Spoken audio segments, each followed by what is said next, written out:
বাংলাদেশ থেকে ৮,০০০ কিলোমিটার দূরে লন্ডনে আলো ঝলমল সকালে এক ঐতিহাসিক মহাপূর্ণ মিলন ঘটল জিয়া পরিবারের। তাই দিনটি আজ অবিস্মরণীয়। দীর্ঘ ৭.৫ বছর প্রতীক্ষার অবসান ঘটিয়ে অবশেষে সাবেক প্রধানমন্ত্রী বিএনপির চেয়ারপারসন বেগম খালেদা জিয়ার সঙ্গে তার বড় ছেলে ও বিএনপির ভারপ্রাপ্ত চেয়ারম্যান তারেক রহমানের সাক্ষাৎ হলো। এ সময় মা ছেলে দুজনেই আবেগ আপ্লুত হয়ে পড়েন। মাকে জড়িয়ে ধরেন তারেক রহমান।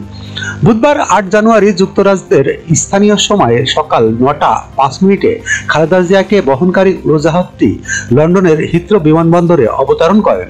খালেদা জিয়াকে বরণ করতে তার বড় ছেলে বিএনপির ভারপ্রাপ্ত চেয়ারম্যান তারেক রহমান ও পুত্রবধূ জুবাইদা রহমান ফুল নিয়ে বিমানবন্দরে উপস্থিত হন। এছাড়া যুক্তরাজ্যে বাংলাদেশের ভারপ্রাপ্ত হাই কমিশনার হযরত আলী খান বিমানবন্দরে খালেদা জিয়াকে ফুল দিয়ে স্বাগত জানান। খালেদা জিয়াকে স্বাগত জানাতে বিমানবন্দরে যুক্তরাজ্য বিএনপির সভাপতি এম এ খালেক ও সাধারণ সম্পাদক কয়সর এম আহমেদ সহ অনেকে উপস্থিত ছিলেন।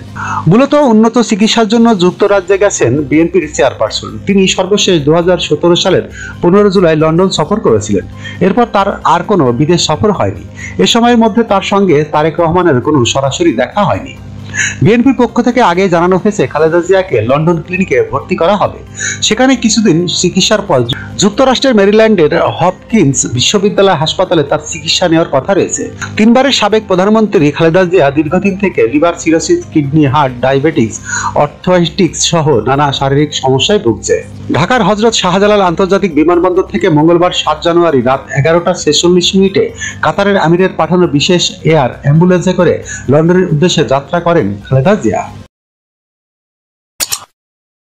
যখনকার খবর তখনই দেখতে চোখ রাখুন সুন 24 টিভিতে। চ্যানেলটি সাবস্ক্রাইব করুন।